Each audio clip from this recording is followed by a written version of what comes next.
अस्सलामु अलैकुम dear students, welcome. तो आज जो हमें डिस्कस करना है वो है Jammu and Kashmir reorganisation act 2019। तो जैसा कि आपको पता है कि जम्मू कश्मीर जो था वो 2019 से पहले एक स्टेट की हैसियत में था और 2019 के बाद इसको कन्वर्ट किया गया, रिड्यूस किया गया to 2 union territories, Jammu Kashmir and Ladakh. So we will discuss about the Jammu and Kashmir Reorganization Act and some background regarding this act कि इससे पहले क्या था जम्मू कश्मीर में और इससे कौन कौन सी चेंजेस आई इस एक्ट से. तो सबसे पहले हम थोड़ा सा यहाँ पे बैकग्राउंड की बात करते हैं कि जम्मू कश्मीर रीऑर्गेनाइजेशन एक्ट क्यों लाया गया और इसके बैकग्राउंड में कौन सी चीज़ें थी. तो आपको पता है कि आर्टिकल 370 जो था, ये तो सबको पता है, बच्चे बच्चे को पता है कि it granted special status to the erstwhile state of Jammu and Kashmir.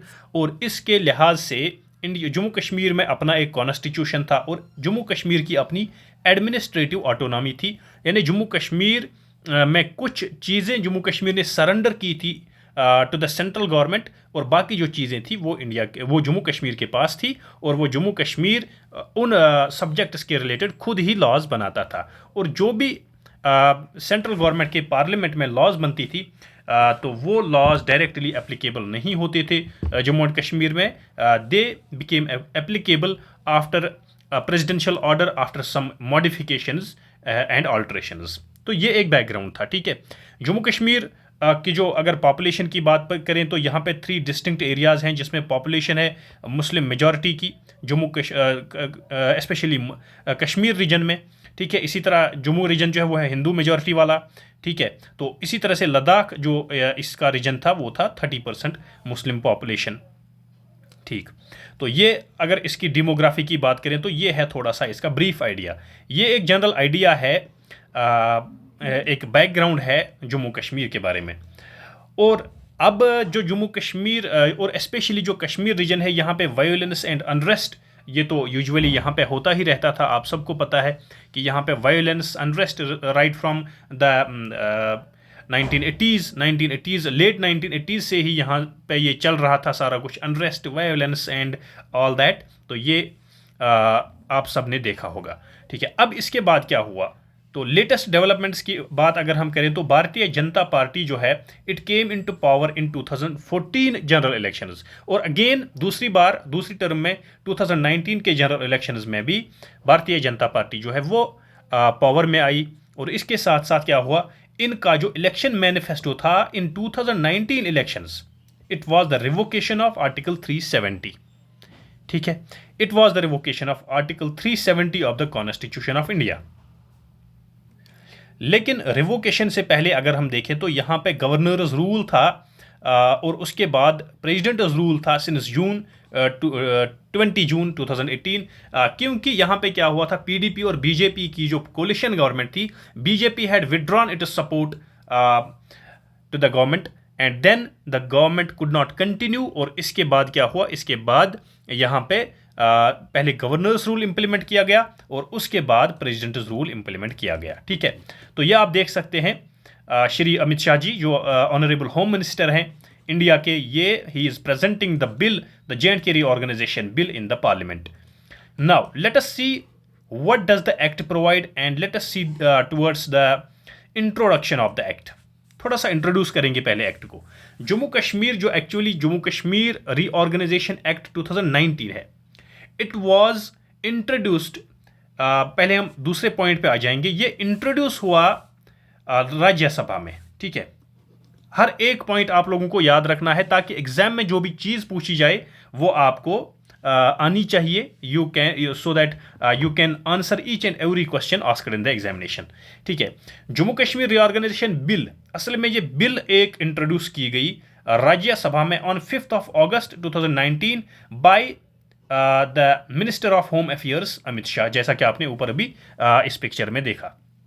ठीक है, तो उसके बाद क्या हुआ, राज्यसभा में इसी दिन ये पास हो गई ये बिल 5 अगस्त 2019. उसके बाद अगले दिन 6 अगस्त 2019 में ये बिल चली गई लोकसभा में और वहाँ से भी पास हो गई. एंड लेटर ऑन जब भी कोई बिल, आप लोगों को पता है कि कोई भी बिल तब तक एक्ट नहीं बनती जब तक कि प्रेसिडेंट का एसेंट, प्रेसिडेंट का सिग्नेचर उस पर रिकॉर्ड ना किया जाए। तो इसी तरीके से यही प्रेसिडेंस फॉलो करके इस बिल को भी प्रेसिडेंट का एसेंट मिला 9 अगस्त 2019 को। And this bill, the J&K Reorganization Bill, became an act on 9th of August 2019 as it received the president's assent on this date. ठीक है, तो अब क्या हुआ?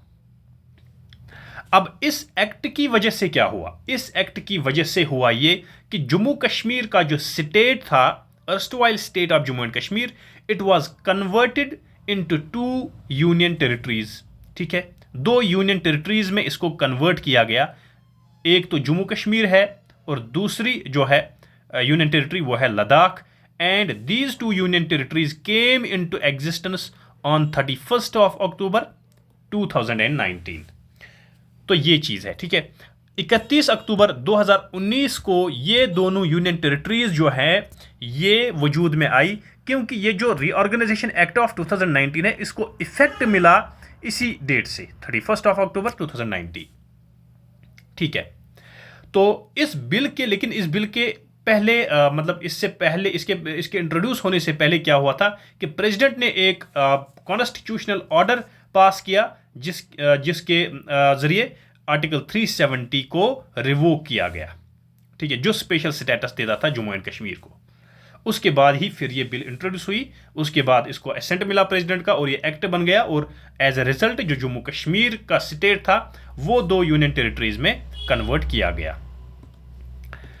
तो ये जो एक्ट है इसके थोड़े से मेन प्रोविजंस हम पढ़ते हैं। सबसे पहला प्रोविजन तो यही है कि इसने दोनों यूनियन टेरिटरीज को स्टेट को 2 यूनियन टेरिटरीज में कन्वर्ट किया। ठीक है, और इससे पहले आर्टिकल 370 जो था वो रिवोक किया गया। ठीक है, तो पहला जो पॉइंट है, पहला जो प्रोविजन है इसका, इस एक्ट का या फीचर है इस एक्ट का, it divided the state into 2 union territories, J&K and Ladakh. ठीक है, आगे हम इन 2 यूनियन टेरिटरीज की और फीचर्स पढ़ेंगे।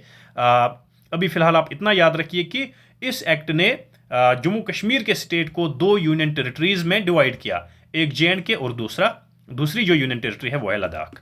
ठीक है, अब देखेंगे असेंबली की स्ट्रेंथ को क्या हुआ। जो असेंबली की स्ट्रेंथ थी जम्मू कश्मीर लेजिस्लेटिव असेंबली की, ठीक है, तो सबसे पहले यहां पे आप याद रखेंगे कि जो लद्दाख है, लद्दाख को एक यूटी का दर्जा मिला, लेकिन it was without legislature. So Ladakh is a UT without legislature. तो यहां पे लेजिस्लेटिव असेंबली की बात ही नहीं है, क्योंकि यहां पे लेजिस्लेचर नहीं है। अब जम्मू कश्मीर की अगर हम बात करें तो जब हम देखते हैं कि जब हम यहां पे पढ़ेंगे असेंबली स्ट्रेंथ, ठीक है, तो असेंबली स्ट्रेंथ जो है वो है Jammu and Kashmir legislative assembly, न कि लद्दाख की असेंबली, क्योंकि लद्दाख में लेजिस्लेचर नहीं है। Ladakh is A union territory without legislature. So now unlike Ladakh, the act provides for an elected legislative assembly and council of ministers headed by the chief minister for the UT of J&K। तो लद्दाख को छोड़ के, लद्दाख में कोई legislative assembly नहीं है, ठीक है, तो लद्दाख को छोड़ के जम्मू कश्मीर के लिए इस एक्ट में क्या प्रोवाइड किया गया कि जो लेजिस्लेटिव असेंबली होगी और काउंसिल ऑफ मिनिस्टर्स जो होंगे हेडेड बाय चीफ मिनिस्टर, ठीक है, ये यहां पे एग्जिस्ट होंगे। एक तो लेजिस्लेटिव असेंबली होगी और काउंसिल ऑफ मिनिस्टर्स भी होंगे हेडेड बाय चीफ मिनिस्टर। ठीक है, और इसके साथ साथ क्या हुआ, यहां पे 107 सीट्स थी लेजिस्लेटिव असेंबली में, तो इनको इंक्रीज करके बनाया गया 114, तो 7 सीट्स इंक्रीज की गई लेजिस्लेटिव असेंबली में जम्मू कश्मीर की। ये भी आप याद रखेंगे, इंपॉर्टेंट पॉइंट्स है ये, इन सबको याद रखना है। ठीक है, इसके अलावा इसमें इन 114 सीट्स में 24 सीट्स वो भी इंक्लूड हैं which are reserved for representatives from Pakistan occupied Kashmir. जो पाकिस्तान ऑक्यूपाइड कश्मीर है, as we consider Pakistan occupied Kashmir to be an integral part of India, that is also an integral part of India. ठीक है, तो वो पार्ट जो है as long as it remains under the control of Pakistan, till then ये seats जो है ये रिजर्व रहेंगी। As and when the Pakistan occupied Kashmir becomes a part of India, then these elections to these 24 seats will also be held. और उसके बाद क्या होगा, उसके बाद ये 24 सीट्स भी हमारी सिट्रंगत में इंक्लूड हो जाएंगी और वहां पे भी इलेक्शंस कंटेस्ट किए जाएंगे और वहां पे भी हमारे अपने रिप्रेजेंटेटिव्स होंगे। ठीक है, so the legislative assembly as a whole consist of 114 members, 114 members and originally it had 107 members। तो 7 members इंक्रीज किए गए, 7 रिप्रेजेंटेटिव्स इंक्रीज किए गए, उनमें से 24 जो रिप्रेजेंटेटिव्स हैं, these seats these are reserved for the Pakistan occupied Kashmir। ठीक है, तो इसके बाद यहाँ पे डिलिमिटेशन का थोड़ा सा जिक्र है, तो ये यहाँ पे इंपॉर्टेंट नहीं है। इसके बाद देखेंगे असेंबली टर्म जो है, असेंबली टर्म जो जे&के लेजिस्लेटिव असेंबली है, ये तो एक्चुअली 6 ईयर्स हुआ करती थी, लेकिन अब इसकी टर्म जो है वो है 5 ईयर्स। ठीक है, और आगे चलेंगे, ये आप याद रखेंगे यहां पे, और एक इंपॉर्टेंट पॉइंट है ये रीऑर्गेनाइजेशन से क्या हुआ कि जो रिप्रेजेंटेशन थी, either it is representation in Lok Sabha और इन राज्यसभा, ठीक है, इन द 2 UTs, ये रिप्रेजेंटेशन जो है it remained unchanged and unaffected. ठीक है, तो ये देखेंगे हम आगे। While the UT of J&K will continue to have 5 MPs in the Lok Sabha. UT of J&K में पहले भी 5 MPs हुआ करते थे, कहां पे, लोकसभा में, आज भी 5 है। ठीक है, और यूटी ऑफ लद्दाख की अगर हम बात करें तो वहां पे 1 MP हुआ करता था लोकसभा में, आज भी 1 MP है। ठीक है, similarly the UT of J&K will have 4 MPs इन राज्यसभा। तो ये जो है ये रिप्रेजेंटेशन जो है पार्लियामेंट ऑफ इंडिया में from Jammu and Kashmir and from Ladakh UTs, it remained unchanged, तो इसमें कोई चेंज नहीं आई। इसके बाद अगर हम काउंसिल ऑफ मिनिस्टर्स की बात करें तो काउंसिल ऑफ मिनिस्टर्स को थोड़ा सा ट्रिम किया गया, थोड़ा सा कम किया गया। ठीक है, तो काउंसिल ऑफ मिनिस्टर्स की अगर हम बात करें, असल में जो जे&के का कॉन्स्टिट्यूशन, अपना कॉन्स्टिट्यूशन था, उसके मुताबिक 24 कैबिनेट की स्ट्रेंथ जो थी वो थी 24। जो जब गुलाम नबी आज़ाद की गवर्नमेंट ने एक अमेंडमेंट किया था जे&के कॉन्स्टिट्यूशन में 2006 में, ठीक है, तो 24 मेंबर्स थे। लेकिन जब जे&के रीऑर्गेनाइजेशन एक्ट किया गया तो as per the provisions of J&K reorganisation act the total strength of the council of ministers, अगर हम इसकी बात करें, total strength of the council of ministers, it shall not exceed 10% of the total number of members in the legislative assembly. जो legislative assembly की total strength है कितनी है, अभी हम बात कर रहे थे 114, तो इसका 10% मतलब वो बनता है 11.4, तो इसको हम राउंडेड ऑफ टू 12 भी कर सकते हैं या 11 कर सकते हैं टू द नियरेस्ट 0। ठीक है, तो फिर 11 या 12 इसमें टोटल स्ट्रेंथ है अब काउंसिल ऑफ मिनिस्टर्स की। ठीक है, तो ये ट्रिम किया गया। देखिए यहां पे आप देख सकते हैं कि 24 था, ठीक है, लेकिन अब यू कैन हैव ओनली 11 और 12 members as council of ministers because it has been trimmed. ठीक है, as per the provisions of J&K reorganisation act. तो इसमें चीफ मिनिस्टर भी है, इंक्लूडिंग द चीफ मिनिस्टर, जो हेड है इस काउंसिल ऑफ मिनिस्टर्स का, to aid and advise the lieutenant governor. इसका काम क्या है, to aid and advise the lieutenant governor. और इसके बाद देख सकते हो गिरीश चंद्रा मुर्मू। ठीक है, Girish Chandra Murmu he became the first LG of the union territory of Jammu and Kashmir. ये आपको पता ही है, ये मुझे ज्यादा समझाने की जरूरत नहीं है। इसके बाद देखेंगे लेजिस्लेटिव काउंसिल जो था, लेजिस्लेटिव काउंसिल का भी आपने सुना होगा कि लेजिस्लेटिव काउंसिल जो है इसका दूसरा नाम है house of elders. It was abolished. The house of elders, और we can also say upper house of the legislature of the Jammu and Kashmir state, it was abolished. इसको एबॉलिश किया गया, इसको हाउस ऑफ एल्डर्स भी कहते थे, इसको एबॉलिश किया गया। ठीक है, तो इसमें 34 मेंबर्स टोटल हुआ करते थे, जिनको हम कहते थे MLCs। ठीक है, मेंबर्स ऑफ लेजिस्लेटिव काउंसिल। ठीक है, मेंबर्स ऑफ लेजिस्लेटिव काउंसिल। तो ये भी फिर इनका जो पोर्टफोलियो है वो भी ख़त्म किया गया, क्योंकि जब हाउस ही नहीं रहा तो फिर MLCs भी नहीं रहे।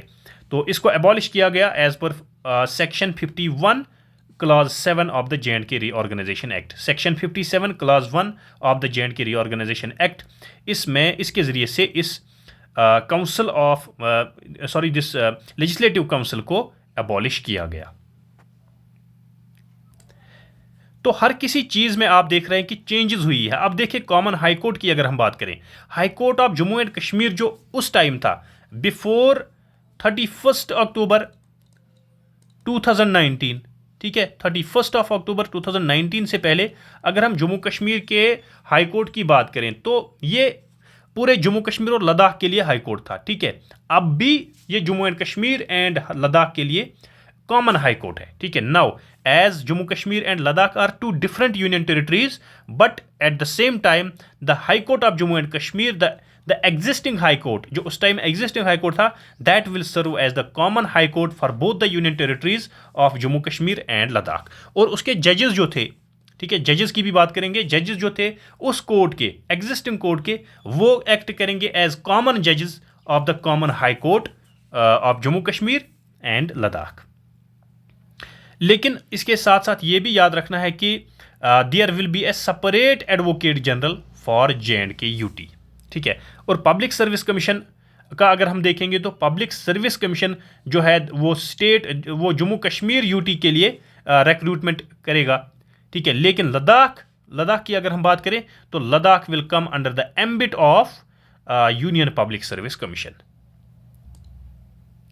Now, as a result of the JNK Reorganization Act, many central laws were made applicable to both the UTs, to the UT of Jammu Kashmir and to the UT of Ladakh, ठीक है। As we know that JNK had surrendered 4 areas, 4 spheres to the central government: defense, foreign affairs, communication and currency, ठीक है, यह आपको पता है। And the state assembly had the power to make laws on subjects under article 370, all subjects, यानी तमाम subjects पे state legislative assembly, Jammu Kashmir की स्टेट लेजिस्लेटिव असेंबली को तमाम सब्जेक्ट्स पे लॉज बनाने का इख्तियार था अंडर द आर्टिकल 370, क्योंकि article 370 provided for special status to the state of Jammu and Kashmir. And over decades, over many years, we can see that many central laws, जो India के सेंट्रल गवर्नमेंट में laws pass होते थे, वो with some modifications और directly they were implemented in Jammu and Kashmir as well. Now as of now we can say that the UT of JNK is under the direct control of the centre, ठीक है, central government के direct control के under है। And at least 106 new central laws, this we are talking about that time, यानी 2019 की बात कर रहे हैं हम यहाँ पे, ठीक है। तो इस टाइम पे 106 new central laws were made applicable to the union territory of Jammu and Kashmir and Ladakh, ठीक है। और उनमें से कुछ थे क्या: national human rights commission act, central information act, the enemy property act and the Prevention of Damage to Public Property Act. These acts were directly implemented immediately after the implementation, after the enactment of JNK Reorganization Act 2019. अब इतना ही नहीं है कि central government के laws, बल्कि state जो existing state था, ठीक है, 2019 से पहले 5 अगस्त 2019 या 31 अक्टूबर 2019 से पहले जो स्टेट था उसमें जो लॉज थे, they were also made applicable to the UTs with some amendments. इनमें कुछ अमेंडमेंट्स की गई और इसके साथ ही फिर इन लॉज को भी यहाँ पे जम्मू कश्मीर में इंप्लीमेंट किया गया विद सम अमेंडमेंट्स। मिसाल के तौर पर अगर हम आर्टिकल 35A की बात करें, 35A of the constitution of India, ठीक है, it empowered the state legislature to define the state subjects. State legislature ही जम्मू कश्मीर का स्टेट सब्जेक्ट्स को, the term state subjects, it was defined by the state legislature, ठीक है। और इसमें exclusive rights available थे किनको? इन स्टेट सब्जेक्ट्स को। और जो only permanent citizens of the state थे उनको पर्टिकुलरली उनको ही इख्तियार था कि वो यहाँ पे लैंड या गवर्नमेंट जॉब के लिए अप्लाई कर सकें, ठीक है। लेकिन आर्टिकल 35 को भी अमेंड किया गया, ठीक है, और with some amendments they have been amended to omit different provisions. इसमें डिफरेंट प्रोविजंस को ओमिट करके, अमेंड करके फिर इसको भी इंप्लीमेंट किया गया, ठीक है। तो this was the existing law, but with some amendments it was again implemented in the both UTs of Jammu and Kashmir and Ladakh, ठीक है। और इनमें से कुछ लॉज ये भी हैं कि transfer of property act, Jammu and Kashmir alienation of land act, Jammu and Kashmir land grants act, यानी लैंड रिफॉर्म्स जो थी, जो आपने पढ़ा होगा 1948 से जो इंप्लीमेंट हुई थी लैंड रिफॉर्म्स, उनके उसके तहत जो कुछ एक्ट्स यहाँ पे एनफोर्स की गए थे, एनेक्ट किए गए थे, वो भी with some amendments they were implemented. The Jammu and Kashmir Agrarian Reforms Act, a total of 7 such laws have been amended. So we can see that land laws की अगर बात करें तो 7 laws have been amended and implemented in the UTs of Jammu, Kashmir and Ladakh. Now at the same time some state laws have been amended. ठीक है, state laws they have been repealed, उनको खत्म ही कर दिया गया है, उनको repeal किया गया, डिलीट किया गया. ठीक है, 153 such laws they have been repealed under the Reorganization Act and with 11 under the Governors Act. ठीक है, लेकिन 166 state laws they shall remain in force in both the UTs. ठीक है, अब इसके बाद जो हमारा मेन मकसद है ना इम्पॉर्टेंट, तो वो है कि इम्पॉर्टेंट चेंजेस इस एक्ट के जरिए से क्या आई जम्मू कश्मीर में. ठीक है, अब इनको हम थोड़ा सा नटशल में बताएंगे, कंक्लूजन में बताएंगे कि कौन कौन सी चेंज यहाँ पे आई. ठीक है, तो सबसे पहले क्या हुआ, प्रेसिडेंट ने the president had used his power, जो आर्टिकल 370 के एक क्लाज 3 में प्रोवाइड किया गया था कि प्रेसिडेंट एक अपने प्रेसिडेंशियल ऑर्डर के तहत इसको थोड़ा अमेंड कर सकता है आर्टिकल 370 को. ठीक है, the president had used his power under article 370 to fundamentally alter the provision extending all central laws, instruments and treaties to Kashmir. Here means Jammu and Kashmir. However, they drastically altered Article 370 will remain on the statute books. देखिए, अगरचे अभी कुछ बंदे ये भी कहते हैं कि आर्टिकल 370 जो है इसको रिवोक किया गया. ठीक है, but we can say that जो आर्टिकल 370 के अंडर जो था ना स्पेशल स्टेटस को रिवोक किया गया. असल में जो स्पेशल स्टेटस था उसको रिवोक किया गया, ना कि आर्टिकल 370 को. Article 370 still exists in the statute book. ठीक है, तो इसलिए इसको रिवोक नहीं किया गया, बल्कि स्पेशल स्टेटस जो था जम्मू कश्मीर को अंडर आर्टिकल 370 उसको रिवोक किया गया. ठीक है, इसी तरह से देखेंगे while union territory of Jammu and Kashmir will have a legislature, ये हमने पहले भी बोला कि union territory of Jammu and Kashmir में लेजिस्लेचर है, लेकिन लद्दाख की यूनियन टेरिटरी में लेजिस्लेचर नहीं है. ठीक है, the notification by president has effectively allowed the entire provisions of the constitution. ठीक है, with all its amendments exceptions and modifications to apply to the area of Jammu and Kashmir. यानी प्रेसिडेंट की जो नोटिफिकेशन है उससे ये बात भी सामने आ जाती है कि तमाम जो सेंट्रल लॉज हैं, तमाम उनमें अमेंडमेंट्स जो होती है, एडिशंस ऑल्ट्रेशंस जो होते हैं, along with all those additions alterations and amendments, those laws are in full applicable to the union territory of Jammu and Kashmir as well.